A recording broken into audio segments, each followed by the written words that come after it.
नमस्कार दोस्तों, मैं हूं ऋषित अवनिया। एक बार फिर से आपका स्वागत करता हूं। दोस्तों, भारत देश, यहाँ की संस्कृति, यहाँ की भव्यता किसी भी प्रकार के परिचय के मोहताज नहीं है। हम सभी ये जानते हैं कि भारत को एक वक्त सोने की चिड़िया कहा जाता था। हम सभी ये जानते हैं कि भारत को एक समय विश्व गुरु कहा जाता था। अलग अलग देशों से, अलग अलग सभ्यताओं से लोग यहाँ शिक्षा ग्रहण करने आते थे और नालंदा, तक्षशिला जैसे बड़े बड़े विश्वविद्यालयों में आचार्य चाणक्य जैसे अनेक महान शिक्षक अपने अपने सब्जेक्ट को बहुत सुंदरता से पढ़ाते थे। और इन सब्जेक्ट्स में सिर्फ फिलोसफी या फिर डिवोशन नहीं होता था। एस्ट्रोलॉजी, एस्ट्रोनॉमी, मेडिकल साइंस जैसे अनेक सब्जेक्ट थे जिनकी इतनी गहरी नॉलेज वहाँ के आचार्यों को थी कि अगर आज के आधुनिक वैज्ञानिक उनको देखे तो उनकी आंखें खुली की खुली रह जाए। तो ऐसे महान भारत की ये बातें आज बोलने में तो बड़ी अच्छी लगती है, लेकिन अगर हमसे कोई इनके प्रूफ्स मांग ले तो हमारे पास क्या इनके प्रूफ्स होंगे? सोचिए। हम इनके प्रूफ्स देने के लिए, हिस्ट्री के प्रूफ्स देने के लिए सबसे पहले किसकी तरफ दौड़ेंगे? तो अब सिंपल है, एनसीईआरटी की तरफ, एनसीईआरटी की हिस्ट्री की बुक्स की तरफ ऑब्वियसली। लेकिन अगर आप इस उम्मीद से जाएंगे कि एनसीईआरटी आपको भारत का इतिहास दिखाएगी, वो भारत का इतिहास जिसकी भव्यता के बारे में हम बात कर रहे थे, तो ये आपकी सबसे बड़ी भूल होगी। उल्टा एनसीईआरटी की इतिहास के बुक्स पढ़कर आपको डाउट होने लगेगा, क्या मेरा देश इतना महान है या फिर सिर्फ बड़ी बड़ी बातें फेंकी जा रही है? तो क्यों भारत के बच्चों को पढ़ाई जाने वाली इतिहास की किताब में अपने ही देश के इतिहास को छुपाने की और उस इतिहास को तोड़ने मरोड़ने की कोशिश की जा रही है? क्या क्या गलतियां हैं एनसीईआरटी की बुक्स में, और क्यों महाराणा प्रताप, छत्रपति शिवाजी महाराज जैसे महान वीरों का इतिहास ना पढ़ाकर केवल मुगलों का महिमा मंडन हमारी किताबों में किया जाता है? पूरी जानकारी के लिए वीडियो को अंत तक देखें। मैं हूं ऋषित अवनिया और शुरू करते हैं आज की ये बात। दोस्तों, आजकल लोगों के द्वारा एनसीईआरटी बुक को एक नया नाम दे दिया गया है और वो नाम है द ब्रेन वॉश फैक्ट्री। ऐसा क्यों?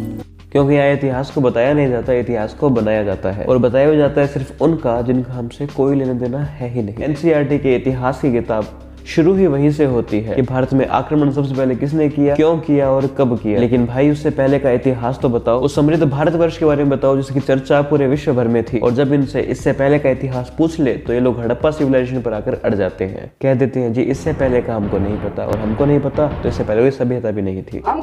अरे तुम लोग पागल हो या हम लोग पागल है? अगर कोई सभ्यता थी ही नहीं तो 28,000 साल से भी ज्यादा पुरानी कल्प विग्रह मूर्ति कैसे मिलती है? और क्यों उस पर अमेरिका रिसर्च करता है? नरसिंह भगवान की हजारों साल पुरानी मूर्ति कैसे मिलती है? हमारे देव देवताओं की अलग अलग देशों में हजारों साल पुरानी मूर्तियां कैसे मिल रही है? ऐसे सवालों का जवाब इनके पास है ही नहीं, और बस आर्यन इन्वेजन जैसी फॉल्स थ्योरी देखकर यूरोपियन सुप्रीमेसी दिखाने में लगे रहते हैं। शर्म आनी चाहिए आपको। और इस बात में कोई डाउट नहीं है कि हमारे देश के इतिहास के साथ एक बड़ा खिलवाड़ किया है अंग्रेजों ने। उन्होंने अपने हिसाब से हमारे देश का इतिहास लिखा है और हमारे नेताओं ने आज तक उनके पॉइंट ऑफ व्यू से ही हमारे इतिहास को हमें दिखाया है। और इसकी वजह से न जाने हमारे कितने हीरोज की कहानी कभी बाहर ही नहीं है। कितने दुख की बात है। और अगर बात करें कि एनसीईआरटी में क्या वेटेज दी जाती है मुगलों को और हिंदू राजाओं को, तो आप सुनकर हैरान रह जाएंगे। सभी एनसीईआरटी के इतिहास की बुक को अगर उठाकर देखें तो उसमें 97 रेफरेंसेस में मिलेंगे अकबर के, 30 रेफरेंसेस में मिलेंगे जहांगीर के, हाँ जी वही जहांगीर जिसने गुरु अर्जुन देव जी की हत्या की थी। 30 रेफरेंसेस में मिलेंगे शाहजहां के, 30 रेफरेंस में मिलेंगे औरंगजेब के, जी वही औरंगजेब जिसने गुरु तेग बहादुर जी का शीश कटवाया था। ऐसे क्रूर और घटिया राजाओं के इतने रेफरेंस हमें देखने को मिल चुके हैं। अगर ऐसे टटपुंजियों को इतने रेफरेंस मिले हैं तो हम ये उम्मीद करते हैं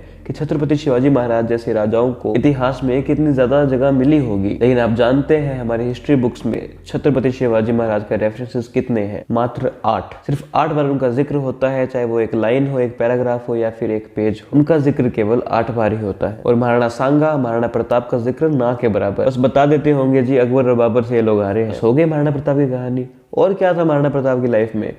थोड़ी शर्म करो, भगवान से डरो। हमारे हिस्ट्री बुक्स में बताया जाता है कि बाबर को भारत की मछलियां बड़ी पसंद थी खाने में, लेकिन जो अकबर था उसको मीट बिल्कुल नहीं पसंद था। तो भाई हम क्या करें? अकबर को मीट पसंद था, लेकिन ये तो फटाफट यूपीएससी में आएगा। 1 मिनट, आ भी सकता है, एनसीईआरटी में लिखा है तो आ भी सकता है। वेल डन, तालियां होनी चाहिए यार हमारे लिए। और एनसीईआरटी में तो हिस्ट्री को सेक्युलर बनाने के लिए औरंगजेब तक को संत बोल दिया गया। अरे मुझे चक्कर आने लग गया। वही औरंगजेब जिसने कितने हिंदुओं को मारा था, मंदिरों को तोड़ा था, जबरन धर्म परिवर्तन कराए थे, गुरु तेग बहादुर जी का शीश कटवाया था। इनकी नजर में वो औरंगजेब संत है। ये सब क्या देखना पड़ रहा है? ये तो अच्छा हुआ कि शीशगंज गुरुद्वारा दिल्ली में है, वरना ये एनसीईआरटी वाले उसके इस कुकृत्य से भी मुकर जाते। हमारे यहाँ ऐसा ही होता है।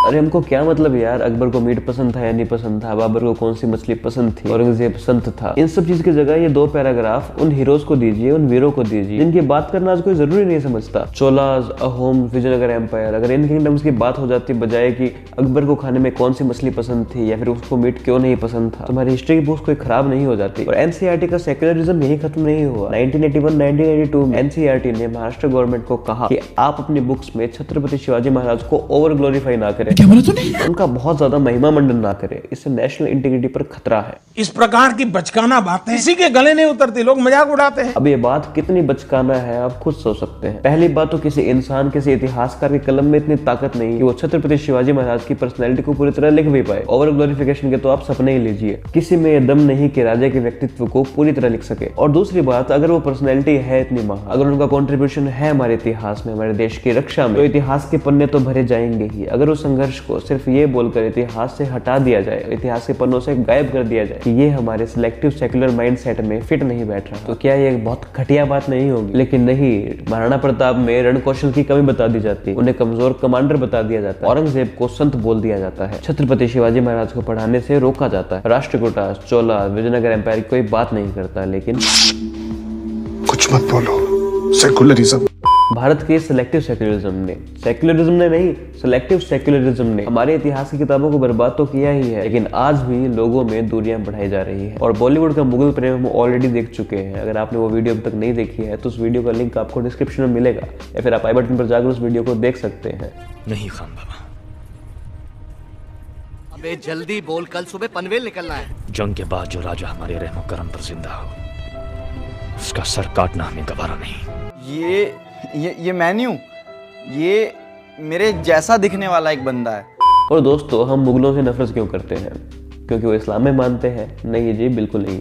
वसुधैव कुटुंबकम में मानने वाली हमारी सभ्यता कभी भी किसी धर्म या फिर संस्कृति के प्रति हमें घृणा करना नहीं सिखाती। मुगलों से नफरत करने की एक मुख्य वजह है उनका मंदिर तोड़ना और जबरन धर्म परिवर्तन करवाना। लेकिन क्या आप जानते हैं एनसीईआरटी क्या लिखती कि जब मुगल युद्ध करते थे तो उस घमासान के दौरान जब मंदिर टूट जाते थे, बाद में मुगल उन मंदिरों को वापस बनवाने के पैसे इशू करते थे।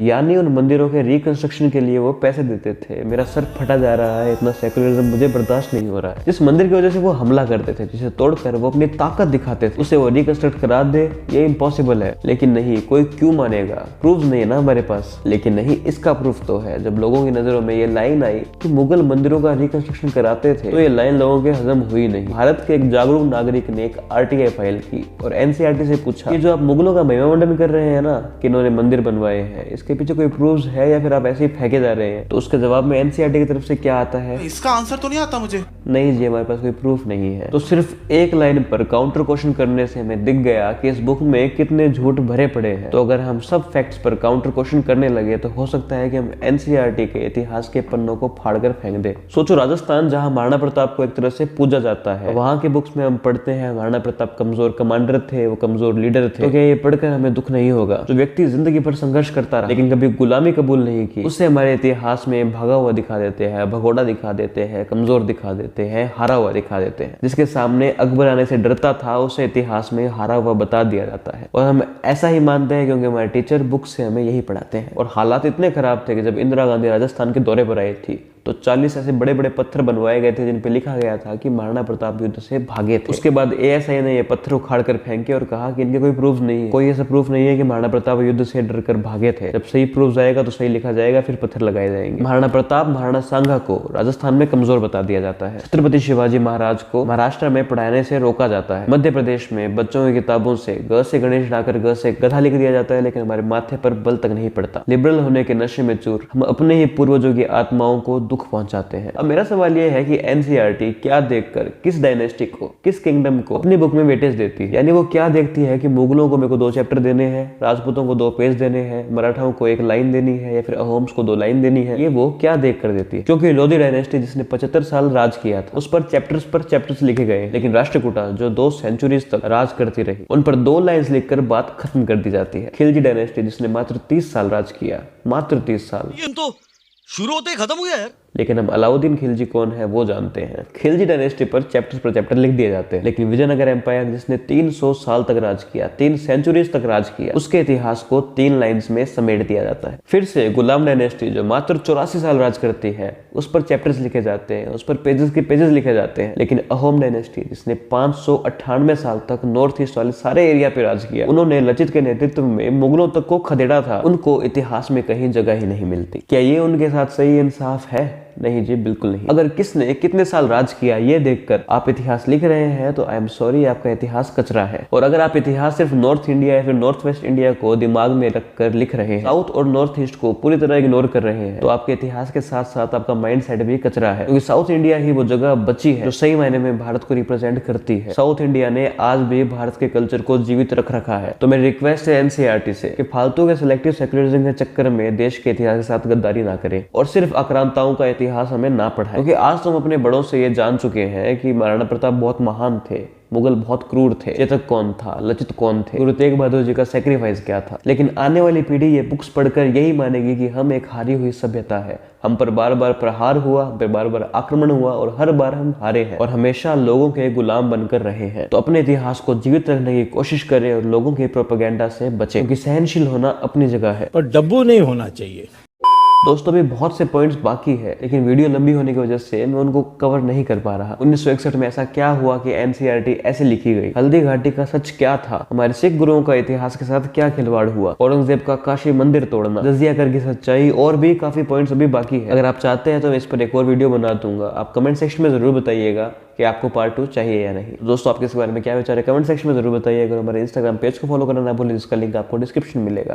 तो दोस्तों आज के लिए बस इतना ही। अगर आपको वीडियो पसंद आई तो उसे लाइक करना ना भूलें और ज्यादा से ज्यादा शेयर करें और हमारे चैनल को सब्सक्राइब करके बेल आइकन दबाना ना भूलें।